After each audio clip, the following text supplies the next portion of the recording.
Hello guys, welcome back to YouTube channel. അപ്പം ഇത് ഞാൻ സ്വന്തമായിട്ട് എഴുതിയ കഥയാണ്. അപ്പം എന്തെങ്കിലും തെറ്റൊക്കെ ഉണ്ടെങ്കിൽ നിങ്ങളതിനെ ക്ഷമിക്കുക. അതേപോലെ കഥ എങ്ങനെ ഉണ്ടെന്ന് ജസ്റ്റ് ഒന്ന് കമൻറ്റും ചെയ്യണം കേട്ടോ. കഥേൻ്റെ പേര് കുട്ടികൾ ദൈവതുല്യർ. ഭദ്രേ, കറണ്ട് പോയത് കണ്ടില്ല? എമർജൻസി ഇങ്ങെടുക്ക്. എമർജൻസിയിൽ ചാർജ് ഇല്ല. രാവിലെ കുത്തിവെക്കാൻ പറഞ്ഞതാ ഞാൻ ഗൗരീനോട്. ഓളത് കുത്തി വെച്ചിട്ടുണ്ടാവില്ല. ഡീ, അനക്ക് ഞാൻ തരാട്ടോ. ഈ ആ മെഴുകുതിരി ഇങ്ങോട്ട് എടുത്താ? ഇല്ല, എനിക്ക് പേടിയാ.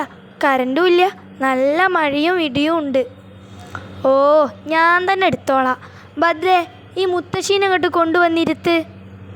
മുത്തശ്ശി, നോക്കി, കറണ്ട് ഇല്ലാത്തതാ, നോക്കി നടക്കി. ഞാൻ ഇപ്പോഴും പറയാ, നമുക്കിവിടെ നിന്ന് മാറി താമസിക്കാം. വെള്ളത്തിന് മഞ്ഞ നിറം പോലെ തോന്നണേ. എനിക്ക് പേടിയാവണുണ്ട്. ജീവിതം തുടങ്ങണ 2 പെൺകുട്ടികളാ ഇവിടെ ഉള്ളത്. എനിക്കും പേടിയാവണുണ്ട് അമ്മേ. ചേച്ചീൻ്റെ ക്ലാസ്സിലത്തെ ഒരു കുട്ടി ഒരു കഥ എഴുതീനി. ആ കഥയിൽ ഇതുപോലെ പറയണുണ്ട്, ഇനി ഈ മല പൊട്ടി വീഴുമോ?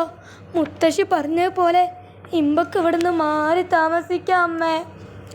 എടി പെണ്ണെ, ഒന്ന് മിണ്ടാണ്ട് വായും പൂട്ടി അവിടെ ഇരുന്നാ. വെറുതെ കരിനാവ് വളച്ചൊന്നും പറയല്ലേ. ഇവിടെ നിന്ന് മാറി താമസിക്കൊന്നും വേണ്ട. ഭദ്രേൻ്റെ ക്ലാസ്സിലത്തെ ഒരു കുട്ടി കഥ എഴുതിയെന്ന് വെച്ച് അതിപ്പോൾ നടക്കാൻ പോവുകയാണല്ലോ. ചിലപ്പോൾ നടക്കും. കുട്ടികൾ ദൈവത്തിന് തുല്യാന്നാ പറഞ്ഞ് കേട്ടിട്ടുള്ളത്. അതുമാത്രമല്ല, എൻ്റെ പൂർവികരുടെ കാലത്ത് ഉരുൾപൊട്ടലുണ്ടായി. അപ്പോൾ ഓര് കണ്ട ലക്ഷണങ്ങളെല്ലാം ഞാൻ പറഞ്ഞ് കേട്ടിട്ടുണ്ട്. എനിക്കിതെല്ലാം കണ്ടിട്ട് പേടിയാവണേ. ആ അമ്മ, മുത്തശ്ശിയും ഗൗരിയും പറഞ്ഞതുപോലെ ഇമ്പക്ക് ഇവിടെ നിന്ന് മാറി താമസിക്കുക. ഓ, നീയും തുടങ്ങിയോ? ഒന്നും മിണ്ടാണ്ട് എന്നാ ഭദ്രേ. ഞങ്ങൾക്ക് സമയം എത്രയായിന്നാ വിചാരം?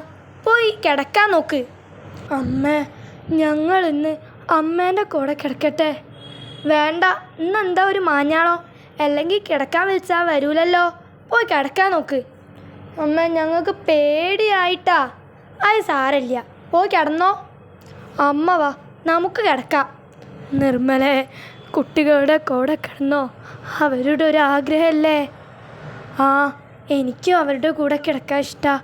പക്ഷേ ഇന്നാണെങ്കിൽ അമ്മ ഒറ്റയ്ക്ക് കിടക്കണ്ടേ. കറണ്ടും ഇല്ല. നാളെ അവരുടെ കൂടെ കിടക്കാം. ചേച്ചി, നമ്മൾ മരിക്കുമോ? പിന്നെ ഈ ഭൂമിയിൽ ജനിച്ച ഒരു ദിവസം മരിച്ചേ പറ്റൂ. അതിനി ഇന്നാവാം, നാളെ ആവാം.